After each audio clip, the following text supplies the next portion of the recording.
குழந்தை நட்சத்திரமாக நடித்து பின்னர் ஹீரோயினாக மாறிய நடிகைகளுள் ஒருவர்தான் சானியா ஐயப்பன். 2014ஆம் ஆண்டு மலையாளத்தில் வெளியான பாக்கியலட்சுமி திரைப்படத்தின் மூலம் குழந்தை நட்சத்திரமாக அறிமுகமான இவர் இதைத் தொடர்ந்து அடுத்தடுத்த படங்களில் நடிக்கும் வாய்ப்பை பெற்றார். 2018ஆம் ஆண்டு வெளியான குயின் மலையாள படத்திற்காக சிறந்த அறிமுக நடிகைக்கான பிலிம்பேர் விருதை, Vanitha film award, SIMA award உள்ளிட்ட பல விருதுகளை பெற்றார். அதேபோல் திரைப்படங்களில் நடித்துக் கொண்டிருக்கும் போதே தொலைக்காட்சிகளில் ஒளிபரப்பான டான்ஸ் நிகழ்ச்சிகளிலும் கலந்து கொண்டு தன்னுடைய நடன திறமையை வெளிப்படுத்த தொடங்கினார்.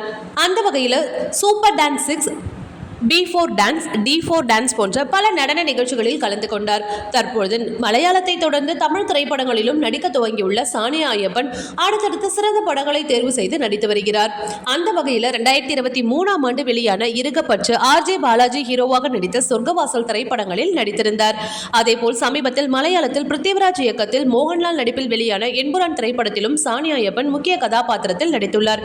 22 வயதே ஆகும் சானியா கடந்த ஆண்டு தன்னுடைய காதல் தோல்வியில் முடிந்ததாக பேட்டி ஒன்றில் கூறிய தகவல் தான் பரபரப்பை ஏற்படுத்தியுள்ளது. இதற்கான காரணத்தை முதன்முறையாக மனம் திறந்து பேசியுள்ளார். நான் காதலித்த நபர் எப்போதும் என்னிடம் சினிமாவில் இருக்கும் பெண்களுக்கு நல்ல வாழ்க்கை துணை அமைய மாட்டார்கள், நல்ல குடும்பத்தை சேர்ந்தவர்கள் சினிமா துறையில் இருக்க மாட்டார்கள் என அடிக்கடி கூறி வந்தார்.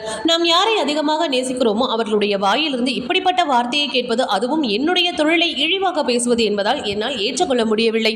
அதனால் தான் அவரிடம் இருந்து விலகினேன் என கூறியுள்ளார். ஆரம்பத்தில் இதை ஏற்றுக்கொள்ள என் மனம் வலித்தாலும் இப்போது நார்மல் ஆகிவிட்டேன் என சானியா கூறியுள்ளது குறிப்பிடத்தக்கது. ஓகே வியூவர்ஸ், இது போல சினிமா செய்திகளை நீங்கள் பார்க்க மறக்காம சினி டைம்ஸ் சேனலை சப்ஸ்கிரைப் பண்ணுங்க.